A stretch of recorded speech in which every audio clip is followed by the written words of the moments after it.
Contemporary craft fosters the use of traditional craft materials such as ceramic, fiber, glass, metal, and wood to make art. Our community honors the history and heritage of craft while showcasing modern exploratory work. On this season of Sounds from the Studio, host Sydney Leslie will be taking a look at contemporary craft's 50-year history through interviews with the directors, curators, and artists who helped us grow into the organization we are today. Welcome to Season 3 of Sounds from the Studio, Archive This. Find SCCPGH on Instagram and Facebook, and visit our website, contemporarycraft.org. Sounds from the Studio is available on all podcast platforms.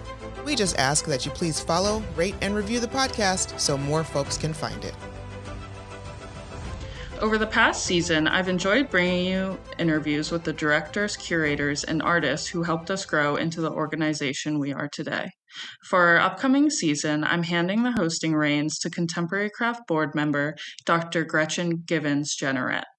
For the next 6 episodes, she'll be telling your stories, interviewing people in the community who have been impacted by the contemporary craft through our exhibitions, workshops, or store. Welcome to Sounds from the Studio. Today I'm excited to talk with our next host, Dr. Gretchen Givens Generett, Dean and Professor at the Duquesne University School of Education, board member of Contemporary Craft, and just as importantly, art patron and collector. Welcome, Gretchen. Hello there. Good to be here today. Yeah, I'm so glad to have you. I'm excited to chat with you today and learn more about how the podcast will move forward from here, but I wanted to allow you to kind of introduce yourself further. Would you tell us a bit about yourself and your background? As you mentioned, I currently serve as Dean in the School of Education at Duquesne University, and I am a lifelong academic who's been in higher ed for my entire professional career.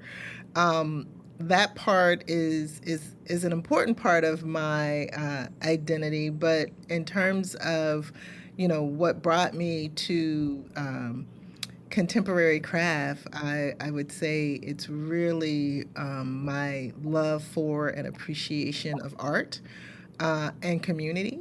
And I came to this from my experiences on campus as an undergraduate who I was an undergraduate at Spelman College, and I got to learn from and with amazing artists who were professors, who were my peers, and their enthusiasm, their gifts, all of the work that they did really poured into me in a way that helped me think about the significance of art in my own life and what I wanted to see in my space, in my personal space. And over the years, it has grown to also be a part of how I think about my professional self as an academic and as an administrator in higher education. So I've lived in Pittsburgh for 20 years now. I married a Pittsburgher, which I hear if you do that, then you're going to move back to Pittsburgh. I didn't know what I married. You'll be back, yeah. That's what they all say, that Pittsburghers come back home.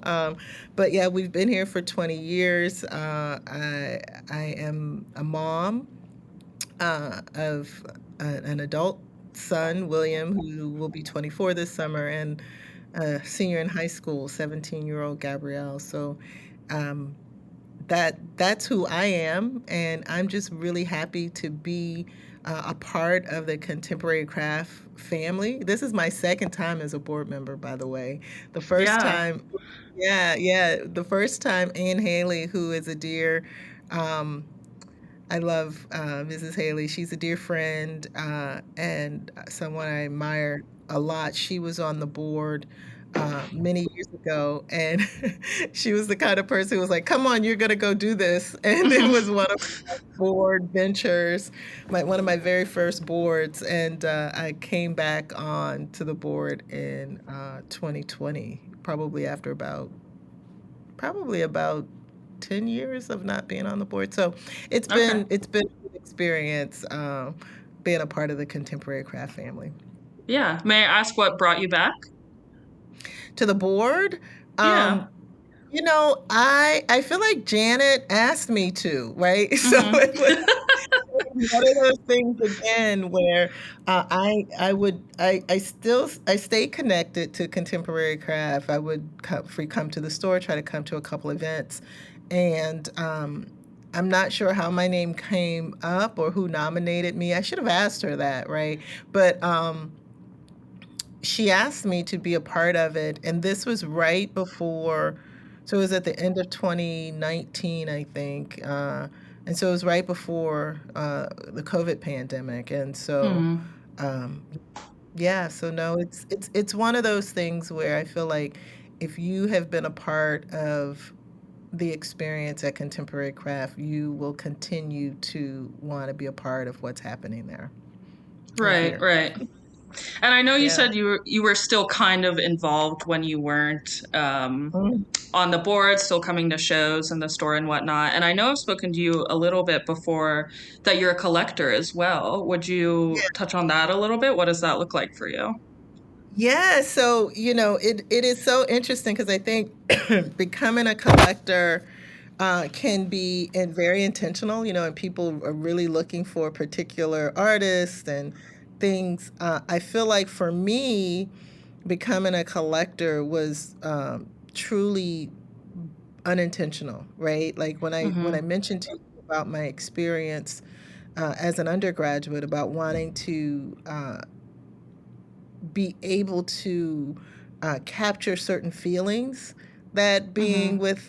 being amongst art and artists and people who were making things, wanting to remember what that felt like because it was a restorative experience, right? To be Mm-hmm. in the company of people who thought about um, what art could bring to the lives of people and were intentional about the messages that they wanted to Right. uh, bring up, and to do that in a way that for some it's blatantly obvious and others it's not. I just felt like being in that space where creativity was the driver and where things were much more than they appeared on the surface.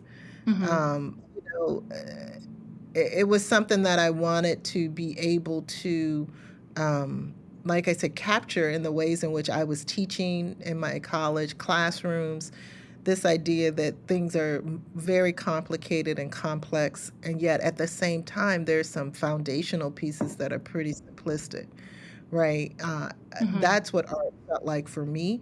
And so collecting it became a part of what did I want to represent to the world through the things that I surrounded myself with. And so that um, images that reflected my own identity as a African American woman from the South, as an educator, as a mom, as someone who grew up close to the earth. My family were both my mom's family and my dad's family were farmers Mm-hmm. um, in rural Virginia, and so being able to have things that represented that understanding of the world around me, but then also, higher education and my travels around the world. So I feel like collecting art is a constant reminder of who I am Mm-hmm. and who I'd like to one day grow up to be, Yeah. So it's I love uh, that. Yeah. powerful. Yeah. I love hearing about your approach to collecting, especially because the basis really is like how it makes you feel and living Mhm. with it and how you choose to, fill your space rather than just this is a solid investment. This is very, Yeah, no, it's exactly. really, investment pieces, we have a couple of those, but what's Hmm. really powerful to me is seeing something on the wall or in the corner or on the counter that speaks to me, you Absolutely. know, um, And what's interesting is my husband and I, when we get some extra money, we want to buy a piece. Sometimes you see how similar we are and how Mm-hmm. different we are, and how long, if we're going to buy a piece, like um, what the compromise is, or who gets to pick this time, because Yeah. but I do think it is this thing about how it makes me feel, and because Mm-hmm. I think that's also what brings me into the contemporary craft space. Like, there's something about the feel of that space that is inviting. And I'm sure you've been Right. in places that where there's lots of art, but it may not feel as inviting, And Right. so, Right. yeah, so that feel piece, um, whether I'm listening to my spirit or whether I'm listening to these other parts of myself is really important. Yeah, I love that. I wanted to kind of switch directions or pivot a little bit. As I mentioned, the podcast is going to look a little different moving forward when you're hosting. Can you give us a little bit um, of a background on like what we'll be hearing? Yeah. So, I had the privilege of talking to Rachel early on, when she first came to be the executive director at Contemporary Craft. I happened to be on the search committee that ultimately hired her, and Mm-hmm. so one of the things she did with the board members, which I really appreciated, was she went around and she sat us down and she, said she. After being hired, she really like introduced herself to everybody. And Mm-hmm. even though I had been a part of that committee, she was like, I want to sit down, even with the committee, because that's a different process, right? And so I remember this vividly. We were in a coffee shop, and she was like, so tell me about your vision for contemporary craft, right? Because we had been asking her about her vision for it, right? Right. Right. So she's like, what's your vision? And so for me, so I remember, contemporary craft when it was on Smallman Street, right? And it was the kind of space where it was a lovely space, but people would happen upon contemporary craft, right? They would be in the strip, they would park, and they may walk past the Right. place and be like, oh, this is a gallery. Let me walk in. Oh, it also Lots has of a foot store, right? traffic. Yeah. It was lots of foot traffic, and then you would come in, and some people were intentionally going there, and other people would just stop in as they parked. So when we moved to Lawrenceville, and the location of being in a community of where there are houses and a different kind of foot traffic, right? There's still Mm-hmm. foot traffic, but a very different kind. The thing that really struck me was that we are in a different kind of community here, right? And we have an opportunity to do a different kind of, make a different kind of footprint. And Yeah. so, what I said to Rachel, and what I really feel strongly about now is, we have this amazing like window space. So, like, if you're walking past contemporary craft right now on Butler, right? Mm-hmm. You see it's Butler. No, it's not. But it is. Is it Butler? It It's is Butler, Butler right? Street. Yep. It's Yep. Butler Street. I'm thinking, but on Butler, you can literally be walking past and see people in a class, Right. right? And you can see people making things. And so for me, again, as an educator, as someone who prepares classroom teachers and prepares um, educational leaders, I was like, I would love for a young person to walk past here and say, what's happening in there? What are they making in there? And happen into the space. And Right. maybe one day take a class after they look in the window and see, oh, that's happening there. And then Mm-hmm. one day, years later, that same young person has an exhibit at contemporary craft, or Yeah. has their art and their craft in the store. So Right. for me, it's about full circle moments, right? And the possibility of what this space um, represents to community, but also individuals who are part of that community. Yeah. And so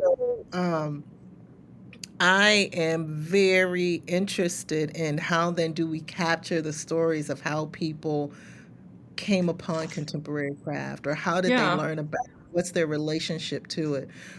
Because, like, as you mentioned before, um, for me, it's a feeling, it's a relationship to the work, and I'm very invested in how contemporary craft will continue to make connections and relationships in community through the art. Wow, yeah. Do you kind of have like an approach to oral history telling? Have you worked on a project like this Yeah, before? yeah. So in my research, I do a lot of work on narratives, and I look Hmm. at the experiences of African Americans in particular to education in the United States. And Okay. so my work for the past 30 years has really looked at how African Americans enter into formal educational spaces, what are our outcomes in that, and then how do we create systems that are better for the overall outcomes that African American students and faculty, teachers, everyone has, Hmm. um, uh, a- a- as we increase access and opportunities, right? So for me, I've been listening to stories around education for a long time. Yeah. Uh, Many years ago, is listening to stories around segregation. Looking at students who were educated in in segregated schools in the South, and then what it was like for students who were on the precipice of integrating schools in the South. Hmm. So we talked a lot about. I wrote about that. Later, I started writing about.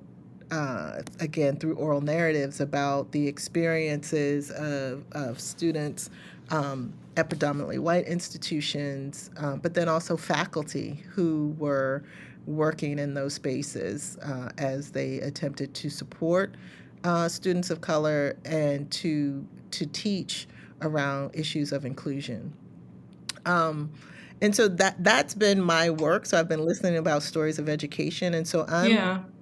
I'm now interested in all of the stories we tell, right? And so Hmm. thinking about the stories that we tell about how we are connected to community, right, is just a normal path for me. And so contemporary craft is going to be that community for the next 6 episodes, and then Nice. thinking about not unlike what you asked before, like why did you come back? I'm interested in why people come to Right. contemporary craft, what makes them stay, right? And if they are no longer here, what would make them come back? And Yeah. so for me, as not just as a board member, but as a builder of community, I want to always make sure that there's access and opportunities for folks in spaces like contemporary craft, and that those of us who are already in the community make sure that those lines stay open and accessible. Yeah. Are there any aspects of contemporary craft that you'd like to kind of highlight or find out more about through these interviews? That's a great question. I think I probably need to do my research on this, right? Like, so, I mean, I remember, so back when I originally was on the board, I was on the Hmm. board with Jerry Kay. Okay. And I don't, you've heard that name, right? So Jerry Yeah, we Kay, have our Jerry K exhibition cases here in our that's main right. building. Yeah. That's right. Jerry Kay is an amazing. She was. She's no longer with us here physically, but Jerry Kay was very passionate, right, about what contemporary craft could be, and Hmm. so I think that kind of I would want to hear stories like a Jerry Kay. I want to hear stories like from Anne Haley, right? Yeah. Who was, like I said, on that same board with Jerry Kay, who, now when they look at what we have done with contemporary craft, the Hunter Saw building and all of that, I just don't Yeah. know like what they're thinking, right? And how they see it as connected to the work that they originally did, right? And Right. so I want to know, what was your vision for contemporary craft? Are we doing that? Yeah. Are we building in important ways? Um, I'm also interested in people who've taken classes and who have learned that they are artists, right, through contemporary craft. Yeah. Um, I'm interested in people who come in and shop and what they find speaks to them and why. So I'm just kind of curious about this. I'm also and some of this, Sydney, I'm gonna have to just make up on the fly, right? So Right. I feel like there's sometimes when you play jazz, right, you improvise, right? And then when you improvise, that's the best piece or the best part That's true. of Yeah. right? So I'm going to stay open to that. I'm going to follow the through line, and I'm going to listen into what people tell me from Yeah. each episode, and then I'm going to go find the next person, you know? So Yeah. that's kind of how I'm not putting too much pressure on myself. I get lots of that at work. So this is going to be a labor of love, and Yeah. follow my curiosity around this and listen to the kinds of stories that we get. And my hope is that these oral histories will tell us something about what we need to do in the future. Yeah, I love that. I think also your education experience coming into this will be a really interesting juxtaposition just because with our studios, so many people come in and out taking classes, and there are artists that have come out of those, but their stories aren't necessarily ever being told. But I think if we can actually have like a solid record of that, that will really show kind of the Yeah. community that we've built here. Yeah, I think it it's awesome. I think the piece that could be really exciting is if somebody looks back to this, Yeah. however many years from now, and they find an interview that they're like, "Oh my God, did you know Yeah. Sydney Leslie recorded on contemporary craft?" Like that could be fun. Yeah, absolutely. I mean, those are my favorite kinds of finds. Right, right, right. Yeah. Kind of wrapping up, I did want to ask, what are you most excited for to be hosting?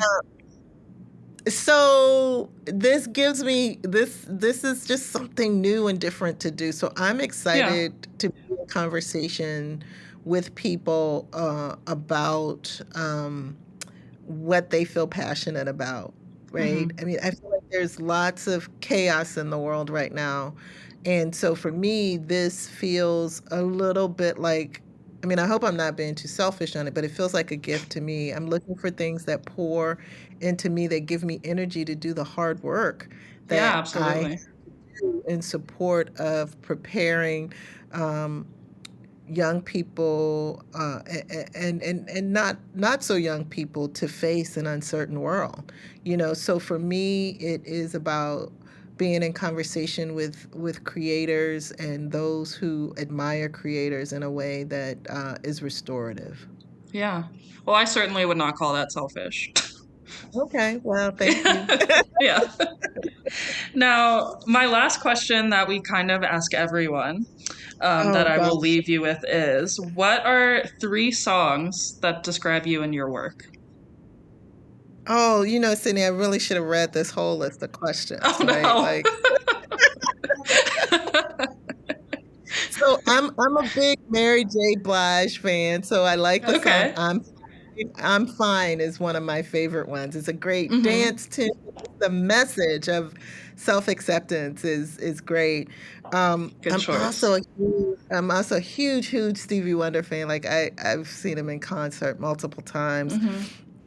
And it's hard to pick one Stevie Wonder song, but um, I would say "As" is my. Nice. I mean, it's just so poetic. Like you Yeah. just, woo, that song. Sometimes if you could just read those words and be moved.